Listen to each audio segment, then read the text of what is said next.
The Trump administration has called for an end to a program that benefited Salvadorian refugees who had fled the country following two massive earthquakes in the early 2000s, in 2001 to be specific. Under this policy, which was passed by or supported by George W. Bush, about 200,000 people from El Salvador were able to remain in the United States and work legally because of these earthquakes and because it was unsafe for them to go back. Now, the Trump administration has come in and they are ending the program. Homeland Security officials said that they were ending a humanitarian program known as temporary protected status for Salvadorans who had been allowed to live and work legally in the United States since a pair of devastating earthquakes struck their country in 2001.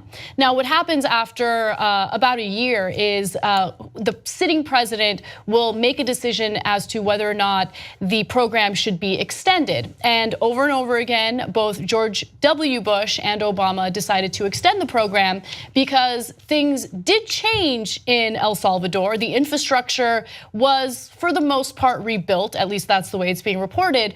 But there were other unique issues that were happening in the country. Cartel violence had become so incredibly terrible that it was unsafe for a lot of people to go back. And so remember, these are people who were here since at least 2001, and many of them had families in the United States since then. Some of them actually opened their own businesses and employed people in the United States. And some of them even bought homes in the United States. And so an end to this policy could mean a lot of confusion and chaos for these individuals.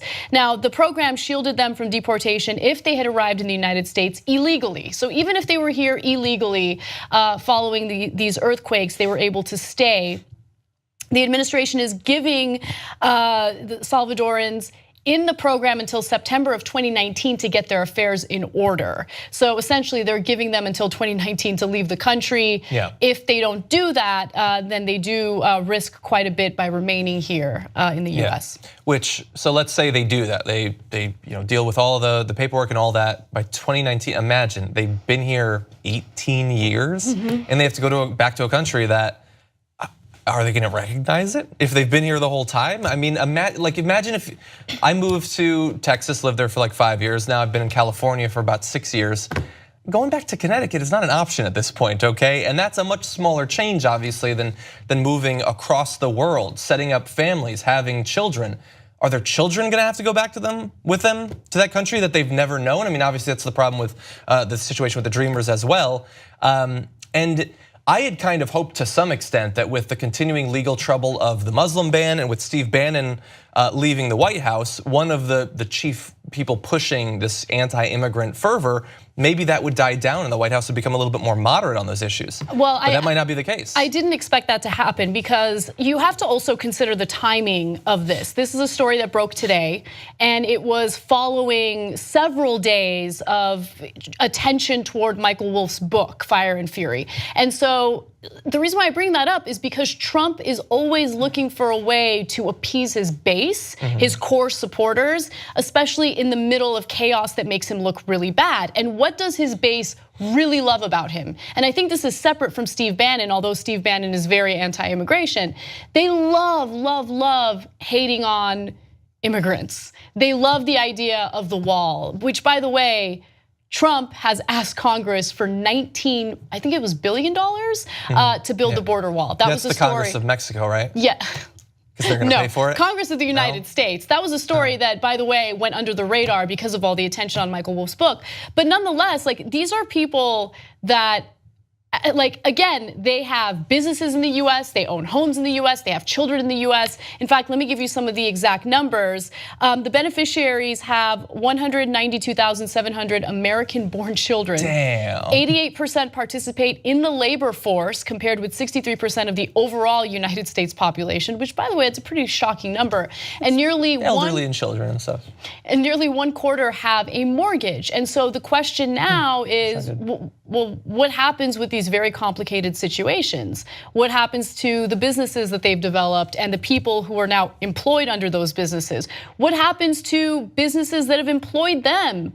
There was one employer who was worried because it's a construction company and they're helping to rebuild Texas following the hurricanes, and he's like, I don't know what I'm going to do now. I mean, my workforce will be gone, and I desperately need them to help with these rebuilding projects. Yeah, I mean, it's a rough situation. I mean, some of the Trump supporters tell themselves that they're just in favor of law and order, and too many people are here illegally. We need to get rid of them. Of course, these people are here legally, so ending the program seems like an unnecessary way to make them illegal. And then you have a significant portion of the country that says, they're not Americans. I don't care how long they're here. Fuck them, get rid of them. Right. Now that is not a majority of the country, but it's a significant part.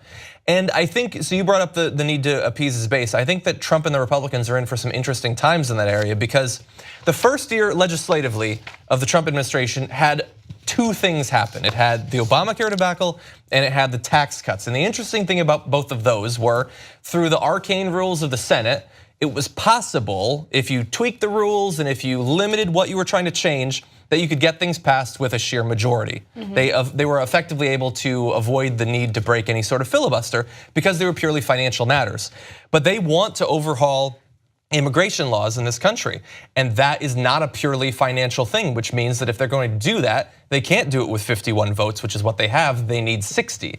Now, they could reliably get a couple of Republicans in Democratic clothing to sign on to any kind of draconian immigration overhaul, but they can't get 9 of them to do that. And so while he might allow this to lapse and want to throw people under the bus, there's every chance in the world that if the 9 Democrats they need put this in as a part of it, include the resolving the legal situation of DACA, obviously, and maybe this and some other stuff. He wants to just go fire and brimstone, but in this case, his arms are tied, or at least Mitch McConnell's are. They're going to need some of those Democrats. Not only are they going to need some of those Democrats, you have to keep in mind that there are Republicans who are moderate on this particular issue that aren't as draconian on immigration as Trump is. Yeah, that's true. And so it's interesting to see how things play out. I will say that I'm beyond disappointed by Democrats so far when it comes to the DACA issue. I feel like they could have fought much harder, and so You're far, saying tying it to the budget. Tying into the budget, and I want to see them fight harder. And remember, that deadline is coming up very quickly. In March, who knows what the fate of these DACA recipients will be? But I want to see more leadership from Democrats, and more importantly, well, this is their opportunity. It is absolutely their opportunity. I hope they take it. So far, I see a lot of room for disappointment, but we'll see how it plays out. You just watched the video by the Young Turks, the home of the revolution. If you'd like to get the full show, come join us and become a member. tytnetwork.com/join.